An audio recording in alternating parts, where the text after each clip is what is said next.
Estamos muy contentos de dar inicio a esta jornada del del sábado de nuestro tercer día. Eh, Muy entusiasmado, soy José Higuera López, director del Instituto de Estudios Mexicanos de CUNY y presidente de la FIL Ciudad de Nueva York. Bienvenidos a todos. Pues no quiero tomar mucho tiempo porque ya vamos sobre el tiempo. Entonces nada más los dejo con Irma Gallo, que va a estar moderando nuestra conversación sobre el laboratorio editorial, nuestro segundo laboratorio. Bienvenida.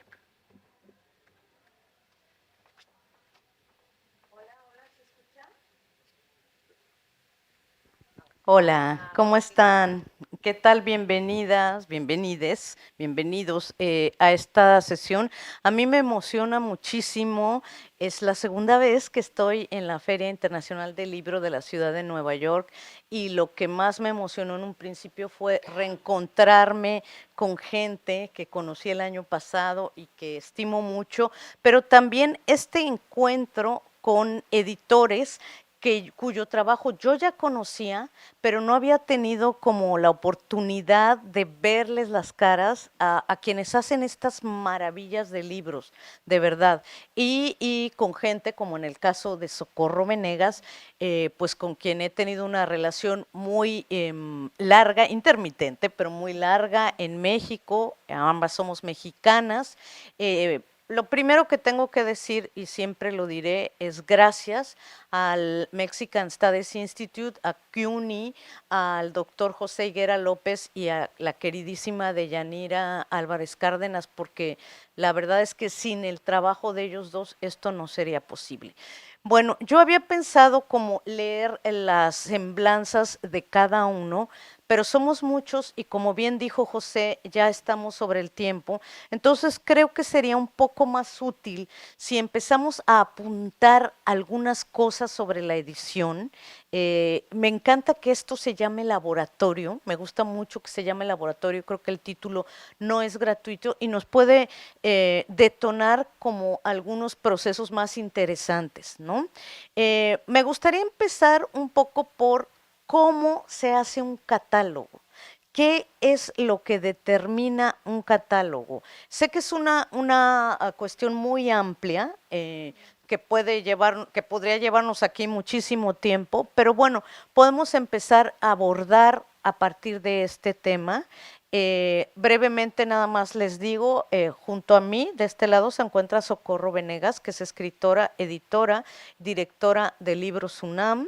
Aquí tenemos a Isabel Domínguez. Isabel Domínguez es editora junto con Carlota, que se encuentra allí, de Small Books, de una editorial que tiene sus pies aquí en Nueva York y en Barcelona. Y en México también. Ana Cecilia Calle, Ana Cecilia es la directora de Impar, que qué belleza de libros, véanlos, están aquí afuera. Tenemos también enseguida de Ana Cecilia, tenemos a Juan Romero de Litera Libros, después tenemos perdóname Felipe González Espinosa, de Laguna Libros, que ayer además dio una clínica muy interesante en NYU, en el MFA de Escritura Creativa en NYU. Después tenemos a Paca Flores. Personalmente soy admiradora del trabajo que hace Periférica. Y finalmente, no, at last but not at least, Pedro Medina León. Pedro bueno, está aquí por el sello editorial Suburbano Ediciones, pero bueno, todos ellos tienen un gran trabajo como editores, muchos de ellos también como escritores, lo cual creo que ahí tiene una doble complejidad que también sería interesante abordar. Bueno, me gustaría empezar por Socorro Venegas, el tema del catálogo. ¿Qué es lo que te planteas tú? Bueno, tú estás ahora a nombre de una institución muy grande que es la UNAM, pero ¿cuál es tu planteamiento al pensar en catálogo? Buenos días. Em, yo pienso que, bueno, hay una diferencia importante entre el catálogo que crea una editorial independiente, como las que están acá representadas, que el catálogo de una institución como la Universidad Nacional Autónoma de México, que es una de la decana de las universidades en el país, con una gran historia y por lo tanto con un catálogo histórico que se tiene que revisar, que se tiene que mirar de vez en cuando, como todos, pero este tiene esta complejidad de plantear pues una serie de principios en los que es importante, como para mí ha sido muy importante como editora, valorar también qué quiero y qué puedo hacer allí, ¿no? Por un lado, hay una necesidad de producir materiales que apoyen a los estudiantes, que le den un espacio de difusión a los investigadores, a los académicos de la universidad.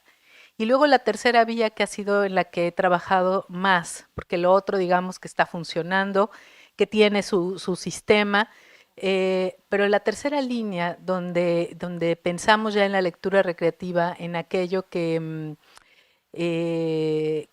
puede ayudar a nuestros lectores, y pienso sobre todo en los más jóvenes, no solo a atravesar por la vida académica, sino a atravesar por la vida, ¿no? Con literatura, y allí hemos tenido mucha libertad, y allí hemos podido trabajar con los principios más importantes de una universidad pública, ¿no? Pensar en un catálogo que sea incluyente, en un catálogo que ofrezca una mirada crítica, que le responda al tiempo en el que estamos viviendo, pero también que le devuelva una mirada a las lectoras y a los lectores. Y desde allí, por ejemplo, hemos creado nuevas colecciones que enriquecen lo que ya existe, tanto las colecciones históricas como el trabajo más reciente. Y quiero, por ejemplo, y traje algunos libros que están acá afuera también, pero quería que vieran esto que pertenece a nuestra colección de literatura juvenil. Pues esto no existía. Y a mí una escritora mexicana que se llama Raquel Castro me dijo qué gusto le daba entrar ahora a una librería universitaria o una librería comercial y encontrar que la casa de estudios donde ella hizo su carrera está publicando libros que ella quisiera escribir, que ella quisiera, si volviera el tiempo atrás, que ella quisiera haber leído, ¿no? Cuando era una joven estudiante. Entonces, y la oportunidad de decir también algo, de pronunciarnos políticamente, eso también es un catálogo. En realidad es una declaración de principios, creo que para todos. Es también, para un editor, el catálogo es una especie de biografía también, creo que es donde se visibiliza nuestro lado creativo. Si no escribimos, esa sería nuestra escritura, el catálogo con el que estamos trabajando. La colección Vindictas, que recupera la obra de escritoras marginalizadas del siglo pasado, donde hemos publicado autoras costarricenses, argentinas, mexicanas, por supuesto, de España también, de Brasil, con un criterio que ha tenido mucha resonancia ahora en la UNAM y en todos los espacios políticos, pero la UNAM es un espacio de la vida pública en el país fundamental, y desde allí hablar de equidad y hablar de la visibilización del trabajo de las mujeres, y no solo en la literatura, sino en todas las áreas del conocimiento, ha sido muy importante. Gracias, muchas gracias, Socorro. Sí, la verdad es que acá afuera están los libros, vayan a verlos. Yo me enamoré de la colección Vindictas y me parece ahora que no puedo pensar el mundo editorial mexicano sin Vindictas. Pueden pensar que estoy exagerando, pero así es. Isabel Domínguez, doctora. Hay algo de lo que dijo Socorro que me quedó resonando muchísimo, que es el catálogo como declaración de principios, como biografía, y como si no escribimos, este sería nuestra escritura. ¿Qué opinas y cuál es la posición de Small Books? ¿Cómo hacen su catálogo? De hecho, muchísimas gracias. Estoy muy contenta de no ser la primera en contestar la pregunta, porque lo que quería decir es, estoy de acuerdo en todo y entonces realmente sí, exacto. Creo que eso, el principio detrás de un catálogo, o al menos por ejemplo, siento que en muchos casos de las editoriales independientes y definitivamente en el caso detrás de Small Books, es intentar contar con los libros, con la elección de autores, con la elección de historias y con la elección de formato, en el caso de Small Books, relato corto, contar una historia. Y esa historia puede ser social, puede ser política, puede ser emotiva, ¿no? Buscar qué elementos de la literatura pueden modificar esa historia que queremos contar a través del catálogo. Algo muy interesante que además me encantaría también escuchar de los compañeros y las compañeras es la idea de que hay también que ser muy humilde con el catálogo que uno está construyendo, porque ese catálogo se modifica, el papel de los autores, el papel de los libros cambia, a lo mejor una idea que tenías pensaba que iba a funcionar de una manera determinada ya no funcionó de tal manera, y entonces tienes que sentir cierta libertad para que esté bien, que no pase nada, que hay libros que funcionan bien de una manera, que funcionan bien durante un rato y de pronto te das cuenta, y no estoy diciendo por Small Books porque tenemos dos, así que por ahora no ha habido mucha modificación, evolución, pero sí sentimos que eso, que incluso en elecciones o en conversaciones que estamos teniendo, algo que iba a funcionar, de repente ya nos damos cuenta de que está iterando, y es tener la humildad de decir, no pasa nada, está bien. Los libros contaron una historia en un momento determinado y esa historia se está modificando y no pasa absolutamente nada. Porque el libro esté publicado no significa que sea definitorio de lo que significa la editorial. ¿Te lo regreso a ti? Bueno, si quieres, vamos pasando para abreviar, para hacerlo más rápido. No sé si quieran seguir algún orden o alguien quiere decir yo quiero. O seguimos con Ana Cecilia. Seguimos con Ana Cecilia si quieren. Ana Cecilia Calle de Impar Editores de Colombia. Híjole, a ver, ¿cómo más complementamos esto?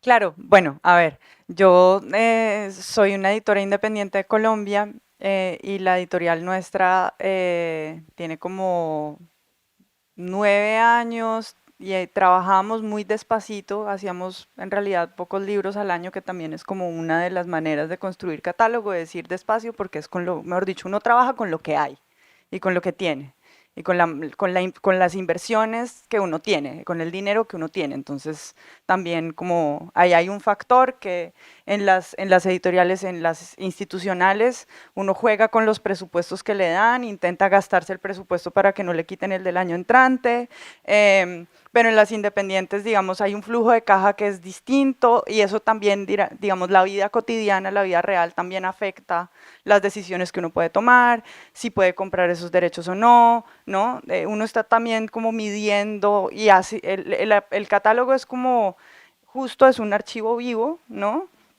Que se va modificando con el tiempo y a medida que la editorial va cambiando, va creciendo, hay unos títulos que se asientan, que quiere uno que todos los libros que uno hace sean fondo, o sea, que estén y se reimpriman y se reediten y uno diga, ¡guau!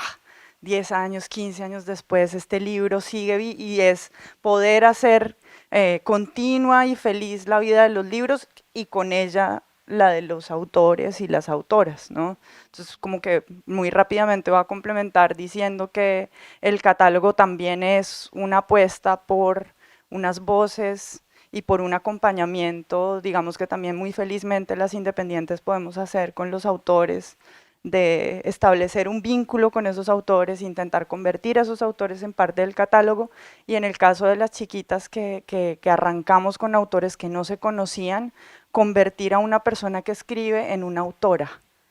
Y ese proceso también es muy lindo de decirle, oye, mira, ¿qué tal si le dices a tu amigo fotógrafo que te tome una foto? Porque la foto que me estás mandando para la cubierta es una selfie por WhatsApp. Entonces ahí hay como distintas capas de profesionalización que también son súper chéveres, y poder acompañar esos procesos y darse cuenta de que esas pequeñas cosas también lo fortalecen a uno como editora y fortalecen también esa relación con las autoras, ¿no? Entonces, como crecer con los autores también es súper bello y hace que el catálogo también tenga sentido. Hola. A ver, cada vez es más difícil complementar por no repetirnos. Yo voy a intentar apuntar tres aspectos más, por no repetirme, alguno ampliarlo. Hay tantas formas de hacer catálogos, no sé si como editores, pero sí que hay muchas formas de hacer catálogo. En el caso, por ejemplo, nuestro de Litera Libros, una editorial también pequeña e independiente, el eje es el tema, no el género. Muchas veces hay editoriales que se distinguen por un género, literatura, ficción, poesía, cómic. En el caso, por ejemplo, de Literalibros, se originó con un tema, con el tema de la crianza y la educación. Hacemos no ficción principalmente, pero podemos hacer en nuestros escasos 48 títulos, podemos encontrar cómic, poesía, libro fotográfico, ensayo, relatos. No es el género el que el que le otorga la identidad al catálogo, es la temática.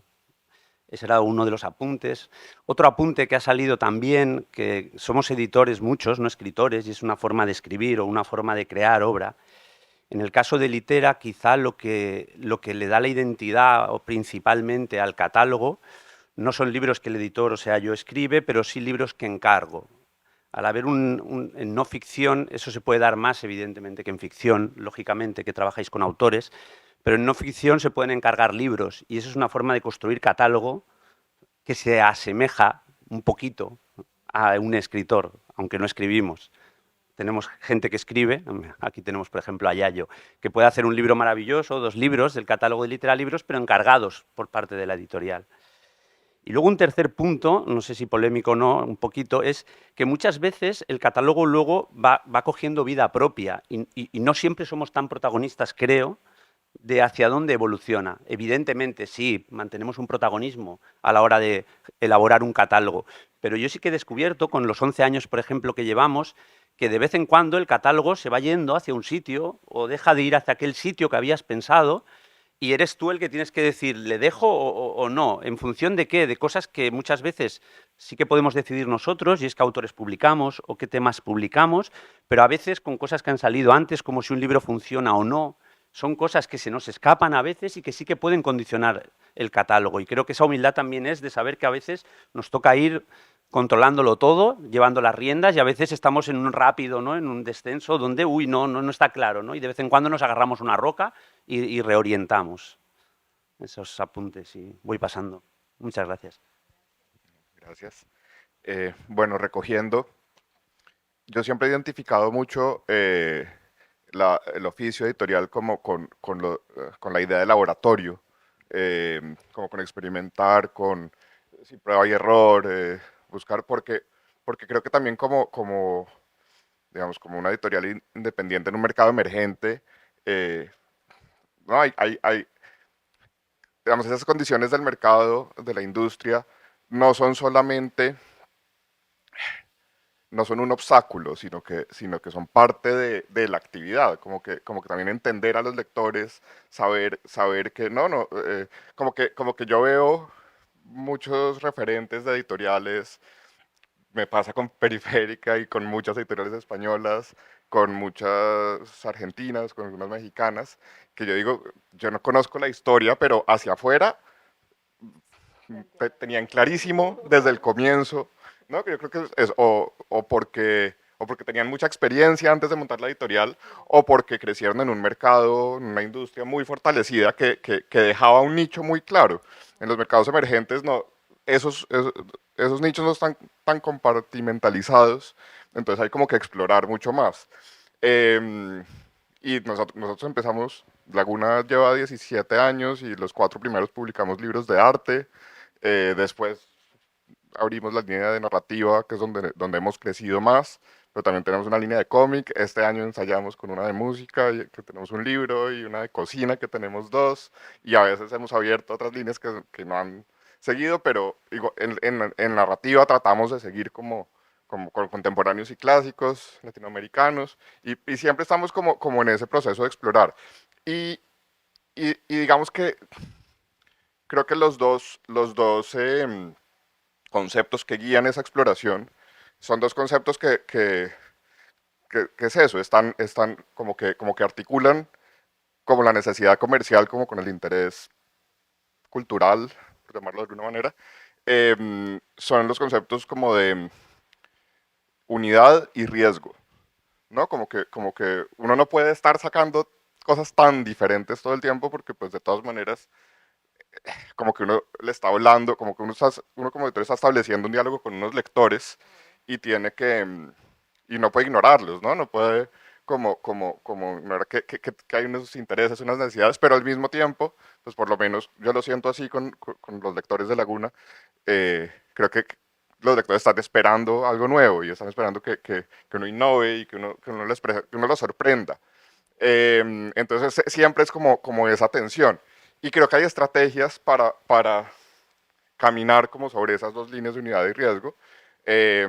Digamos que para tener unidad uno puede buscar, digamos, para nosotros creo que la línea de clásicos es una manera, ¿no? Como de poner agenda, como que también creo que para todas las editoriales hay un riesgo que es como reducir el ejercicio editorial a hacer un filtro, porque ¿no?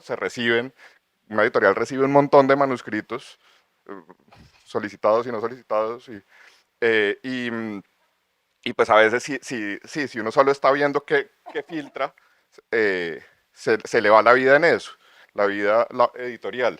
Entonces para mí una manera de tener unidad es publicar clásicos, estar revisando clásicos para rescatar, para reeditar, e incluso publicar, en nuestro caso, libros que hayan sido publicados en otros países, que digamos que nuestra distribución es casi que solo en Colombia. Entonces esa estrategia nos sirve como para ir viendo ¿no? Sí, ir teniendo una línea.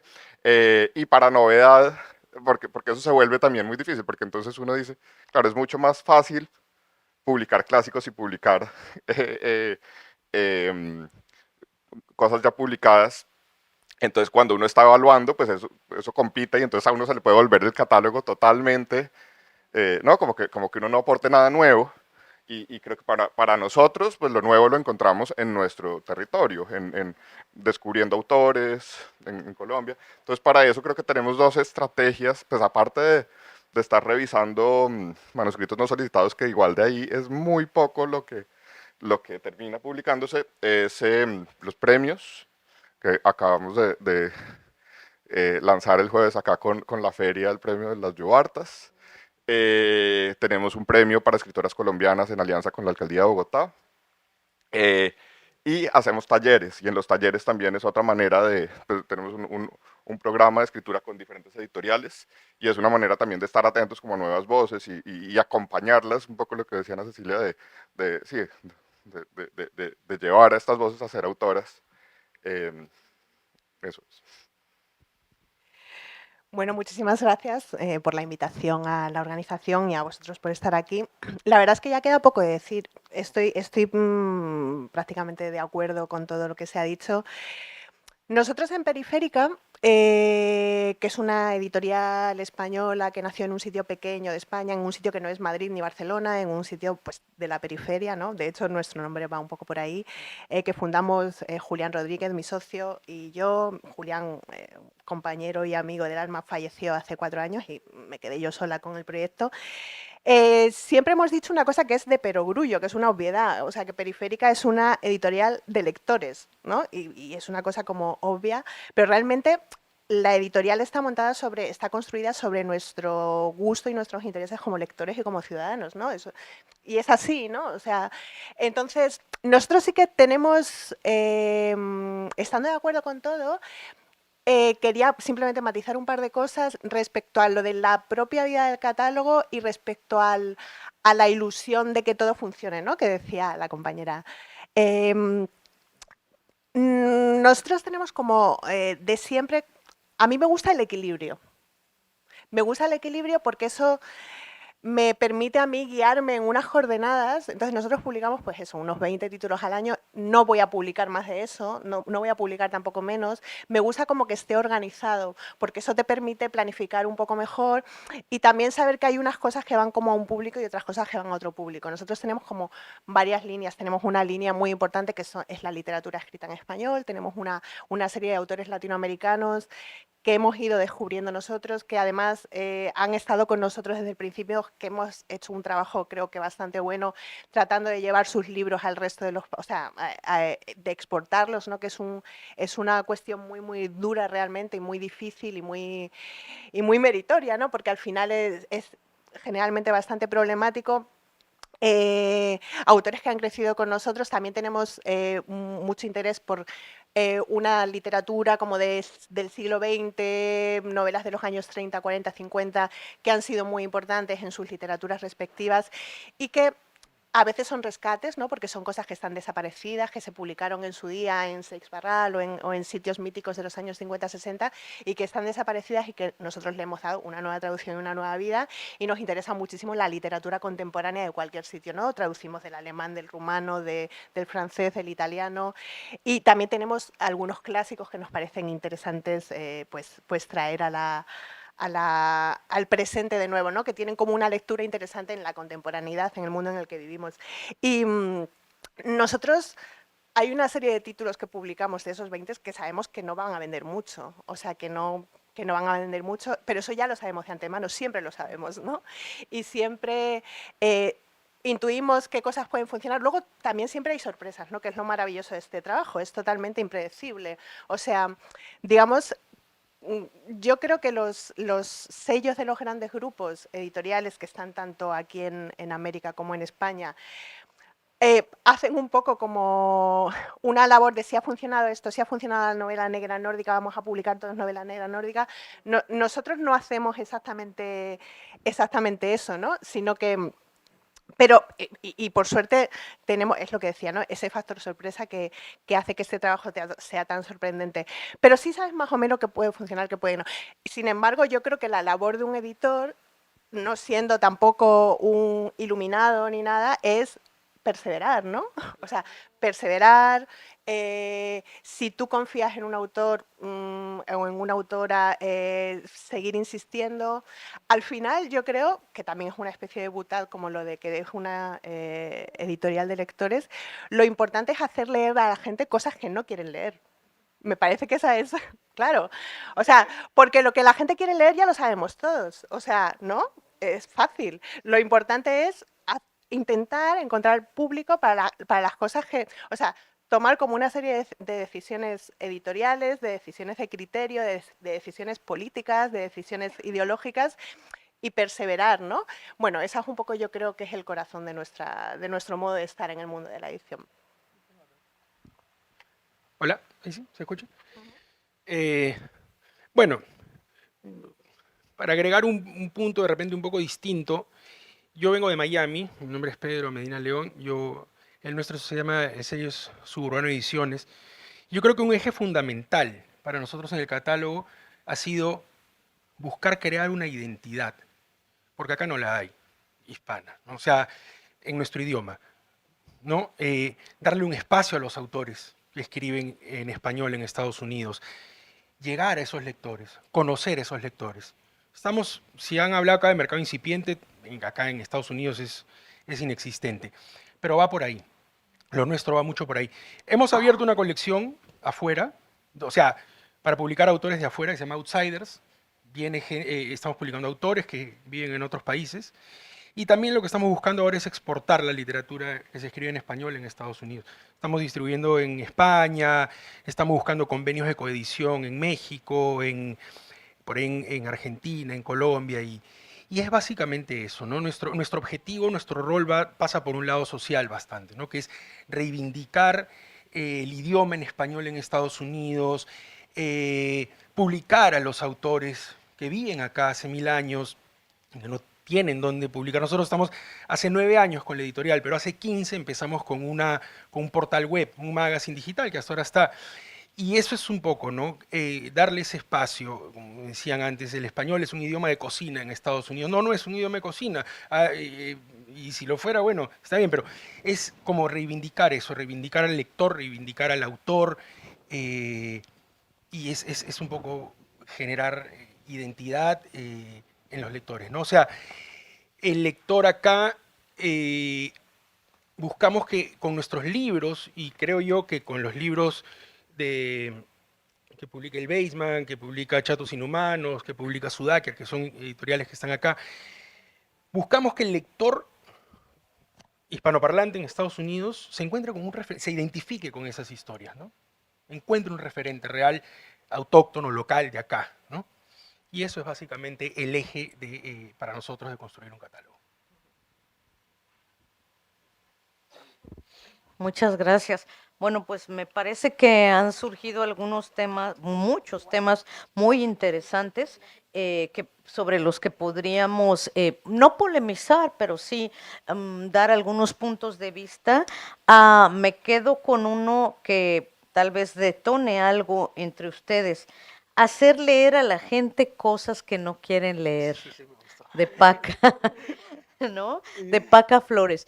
Qué tanto se identifican ustedes, el resto de ustedes, con este principio, con esta provocación que acaba de lanzar Paca? Ahora sí, quien quiera contestar. Ahí hay un micro y aquí hay otro. Creo que no estoy preparado para responder eso. Sí, es que es enorme, o sea, pero sí, totalmente, totalmente, completamente, o sea, es buscar, o sea, sí, no sé qué más decirte, pero Yo- te entiendo perfectamente lo que querías decir. Pues yo creo que yo lo entiendo a ver, a mí me gusta a veces hacer el paralelo como de la edición independiente como con la comida orgánica, ¿no? Que es algo que no se ve, que puede que no, bueno, si uno, hay ciertas cosas, de pronto un tomate, si uno le va a encontrar otro sabor, pero en general la etiqueta del orgánico es algo que uno no ve, que uno lo compra porque confía en el proceso, pero es más un tema del proceso que del producto. Con la edición independiente pasa eso, pues hay un libro, digamos, yo puedo publicar un libro en Colombia que se lo vendo a random en Estados Unidos, y es el mismo libro, ¿no? Y pues, no es un tema de contenido, sino sino de proceso. Y yo creo que muchas veces ese proceso, como me gusta verlo, es como un poco de resistencia también a otros procesos más industriales.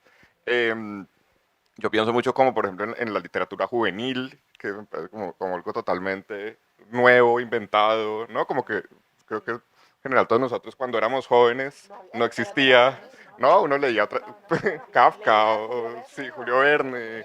eh, sí.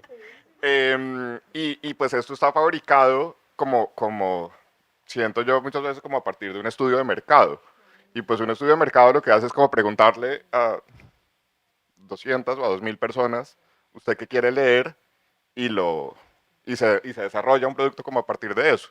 Yo siento que la edición independiente, pues no hay los recursos para hacer el estudio de mercado, pero también hay como una apuesta para que no sea necesario, como que yo siento que todas más un estudio de mercado, claro, la gente siempre va a responder algo cuando uno le pregunta qué quiere leer, pero yo creo que en el fondo van a querer leer lo que no saben que quieren leer.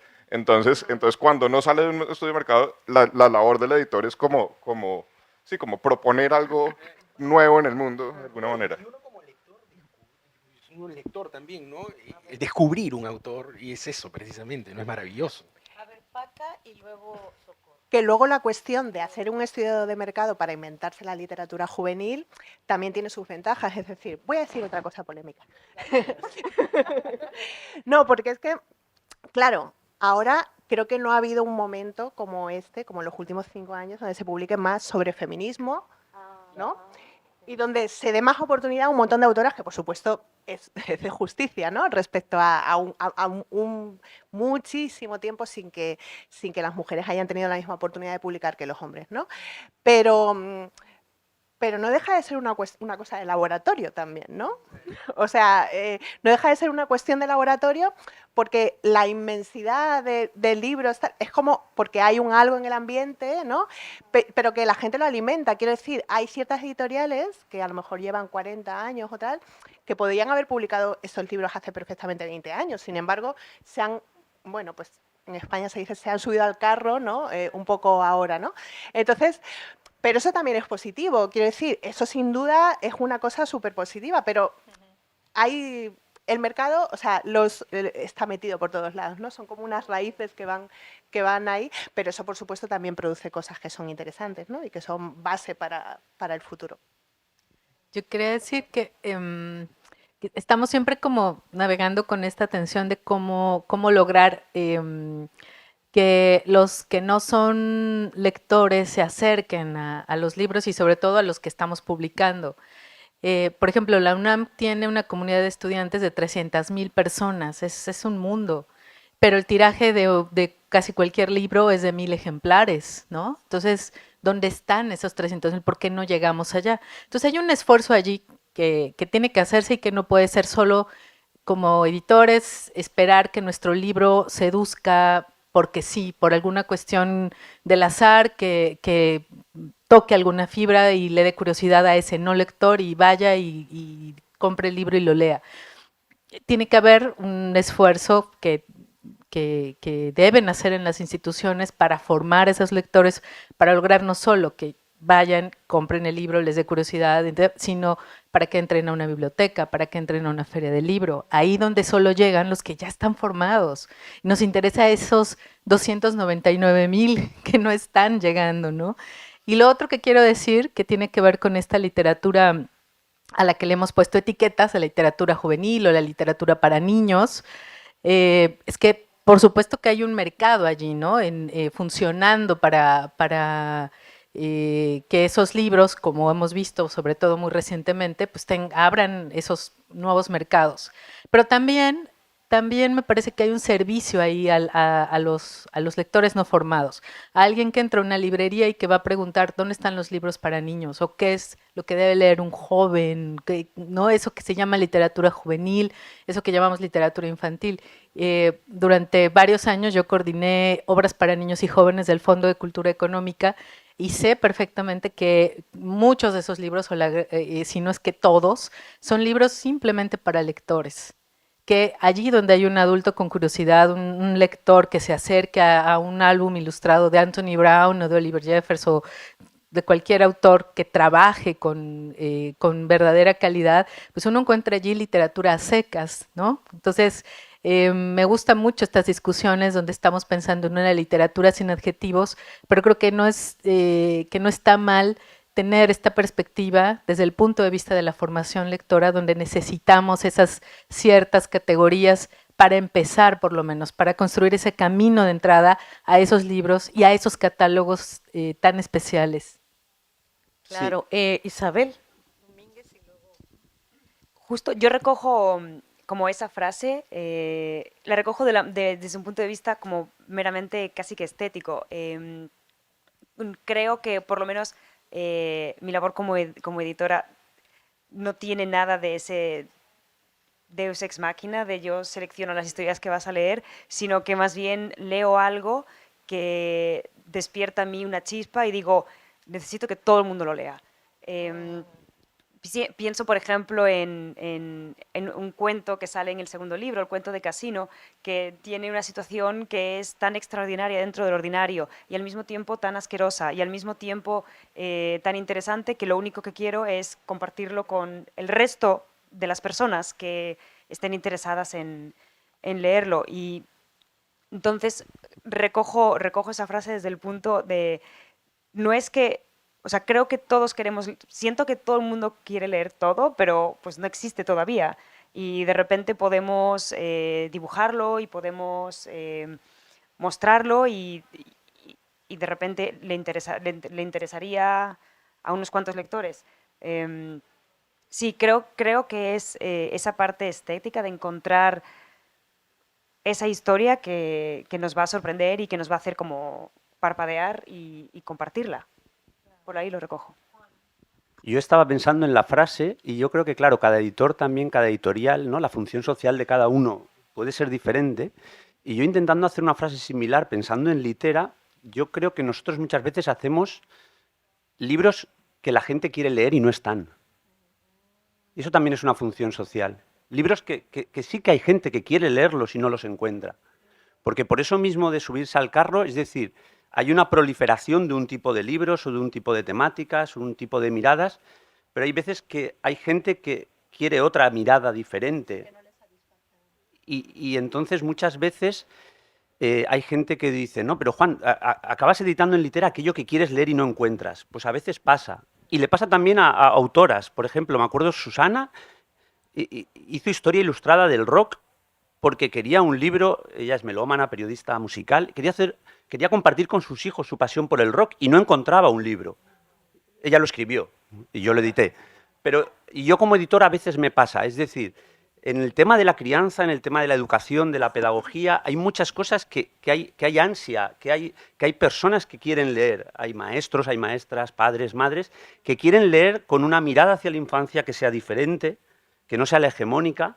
Y yo creo que hay una función social también ahí de poder acercar, de poder divulgar muchas veces, en el buen sentido de la palabra, no en el sentido despectivo. Es decir, porque lo que sí que observo hablando, y ya lo sabía, es muy diferente cuando editas ficción y no ficción. Casi todo se mira y se hace desde otro lugar. Es como dos mundos muy diferentes. Y muchas veces pasa que se asocia libro con ficción, con literatura. Claro, libros hay de todo tipo. Hay evidentemente literatura, pero hay no ficción, hay libros de cocina, por decir cocina, que no hago cocina, pero ha dicho él antes. Hay mucho más allá. Los libros son... No todos son ficción. Y es muy diferente editar ficción de no ficción. Yo quisiera agregar... Ah, bueno. No, sigue. No, adelante tú, que pensé que Ana Cecilia... No, dale. No quiere. No quiere. No, es que lo que yo creo es que...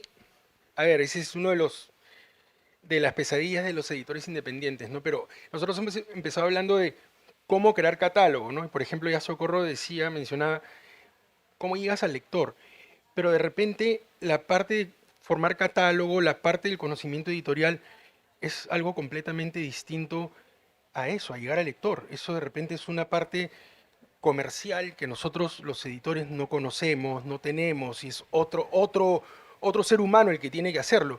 Y somos dos gatos los que estamos en las editoriales independientes muchas veces y hacemos de todo un poco y no tenemos ni el conocimiento, ni las herramientas, ni nada para llegar a eso, ¿no? Por eso es muy difícil. Acá hay 60 millones de hispanoparlantes en Estados Unidos y acá está Maya, Ulises, todos, y somos ¿Cómo llegamos a esos lectores? O sea, de repente ni siquiera tenemos nosotros las herramientas o el conocimiento para llegar a esos lectores, pero sí para formar un catálogo, ¿no? Por ahí son cosas distintas de repente.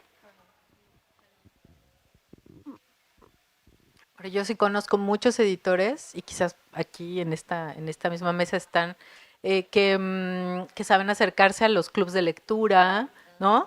Que se acercan a las universidades, que pues son esos espacios. O sea, es que la tarea del editor tiene esta complejidad que se extiende hacia la parte de la socialización del libro, del catálogo, ¿no? Y es bien importante entenderla y asumirla. Porque esas son las conexiones. Digo, yo soy autora de una editorial española de Páginas de Espuma, y cuando se publica el libro y se programa la gira, digamos, para darlo a conocer en España, voy por lo menos a 5 o 6 ciudades, a clubes de lectura que ya conocen el libro y que van a tener una conversación con la autora de otro talante. No es llegar y presentarlo para que sepan de qué va, no. Entonces, ¿quién hace esa labor detrás? Pues ahí hay un editor y 3 personas más, ¿no? En ese equipo editorial. Y en el caso de la UNAM, dándole la vuelta, ¿no? Es una institución donde trabajan por lo menos 200 personas. Es una de las direcciones más grandes de la Universidad Nacional, pero no todas están en el área editorial. También hay una cadena de librerías, también hay un área de apoyo a revistas académicas, hay más de 150 revistas académicas en la universidad. Entonces, es un área compleja, grande, pero como decimos, a la hora de la hora, somos 2 o 3 los que tenemos que estar encargados de todo ese trabajo, y no te da la vida, ¿no? Vamos a ver si tenemos tiempo para una más. Ok, una más. Estaba pensando, después de escucharlos a todos ustedes, y no sé si esto suene muy ingenuo, pero ahí va, si esto es como un trabajo casi utópico. O sea, si ustedes sienten que esta parte soñadora de ustedes, de hacer libros y todo, y llega a la realidad, hablaron de mercado, hablan de buscar lectores, etcétera, y llega a la realidad y hay un crasheo ahí, como el trabajo de buscar público hispanolector, vamos a decirles hispanolector en los Estados Unidos. ¿Cómo ha sido ese bregar por estos mares con la bandera de soy un editor independiente o soy un editor de una institución. ¿Cómo ha sido? ¿Cómo es su camino ahí? Quien quiera. Sí, yo muy rápido. No, no usaría la palabra utópico, usaría titánico. Ya el resultado veremos si es utópico o distópico, pero sí, esperemos. Pero ya lo han dicho varias personas. Detrás de un libro hay tantísimo trabajo y hay tan pocas personas haciendo ese trabajo. Por ejemplo, uno de los grandes desafíos para Small Books es redes sociales. Eso es un trabajo en sí mismo y obviamente no hay presupuesto para que un profesional en redes sociales lo haga. Y pongo ese ejemplo porque sería como del que más alejado nos sentimos las tres personas de Small Books. Así que sí, yo usaría Titánico. Claro, cada experiencia, ¿no? Cada editorial, yo no sé de nuevo, y me repito si es por ser no ficción o no, pero yo no lo he revisto, en mi caso, por lo menos de esa aura, ¿no? Yo creo que un libro, como acaban de decir, hay mucho trabajo de mucha gente.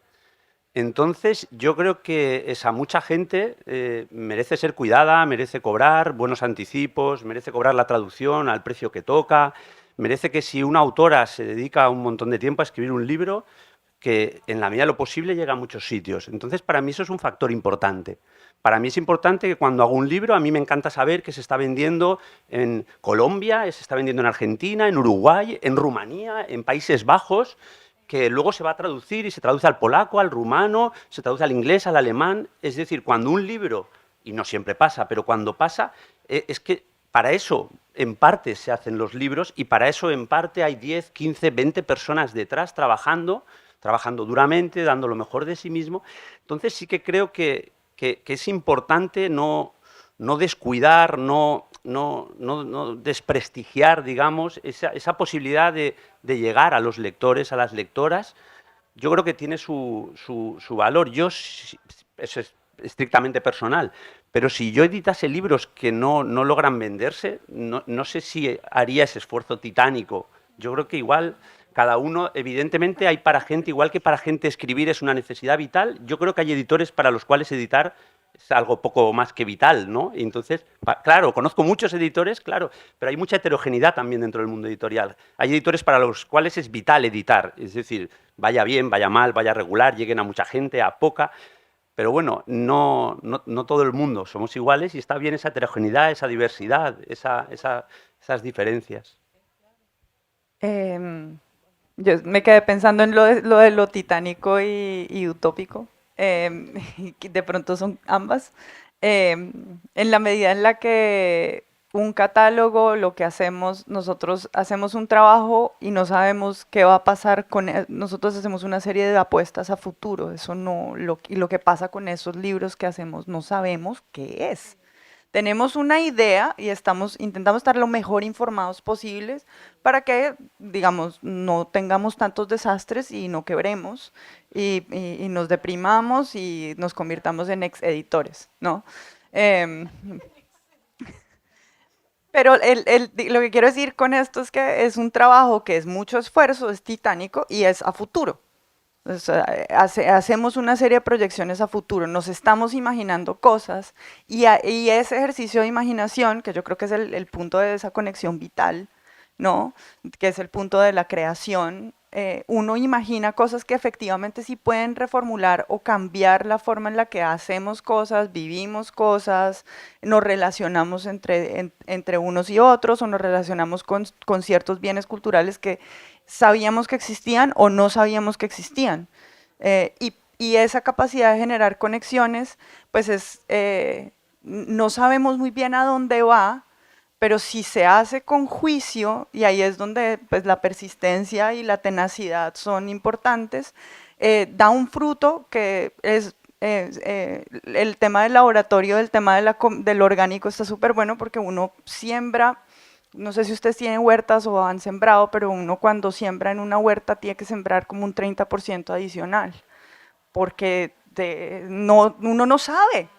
Ese año puede caer mucha lluvia, puede haber mucho sol, te pueden llegar, yo sembré berenjenas y me cayeron unas cosas, unos cucarrones de papa de Idaho.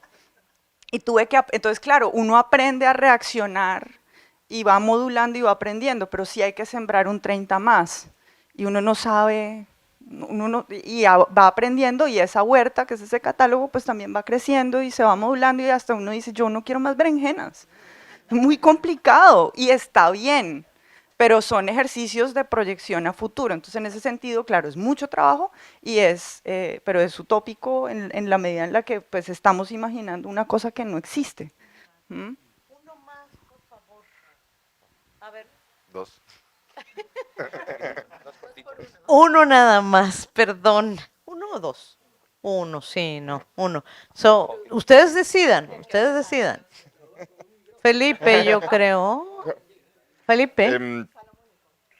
Bueno, perdón. Pues es que yo quería digamos, insistir en esa tensión que existe, que todos hemos hablado, de cómo digamos, la escritura es un proceso como tan individual, pero como que al entrar, ¿no? Como que para llegar a los lectores tiene que pasar por un proceso colectivo y de redes y de todo, que es un poco la tensión del proceso editorial, como conciliar como esa pulsión individual como con ese proceso colectivo, que genera muchos problemas, pero al mismo tiempo es maravillosa y es la manera de llegar, y pasa desde el taller literario pues hasta los promotores, está todo como atravesado por lo colectivo. Y quería decir digamos, yo pienso que como que el género como del lenguaje, como, ¿no? como la palabra del proceso editorial, para mí no es tanto como la utopía o la distopía, ¿no? Sino como el conjuro, como que es eso de pasar como de la palabra a la acción, como que eso, uno no sabe, pues el conjuro puede salir mal, pero uno está ahí como dando líneas, conjurando para que algo pase. Pues muchas gracias a todos. Le paso el micrófono al doctor José Higuera López. Listo, pues muchas gracias. Digo, quisiéramos quedarnos más tiempo aquí platicando, pero ya están también los del siguiente panel, pero sí les quiero agradecer, gracias Irma por esta moderación tan increíble. Y también les quiero comentar que al mismo tiempo, por eso nos estamos entrando y saliendo, estamos iniciando a tener paneles y espacios al mismo tiempo, entonces no podemos estar en todas partes, entonces estamos un ratito, pero también está pasando un taller de infantil y también para adultos, que los invito, que me dijo una frase que lo acabo de publicar en Instagram, que me encantó lo que me dijo el doctor Emilio Maceda Rodríguez, que vienen de la Universidad de Tlaxcala de México para dar estos talleres infantiles que se llama México viene a casa, y me comenta, y lo cito, la resistencia también se da al romper con la solemnidad de los espacios. Es importante que las niñas y los niños se apropien de la feria. Entonces, pues también si tienen espíritu infantil, vayan a jugar yoyo, trompo, matatena y lotería. Pues muchas gracias, un fuerte aplauso.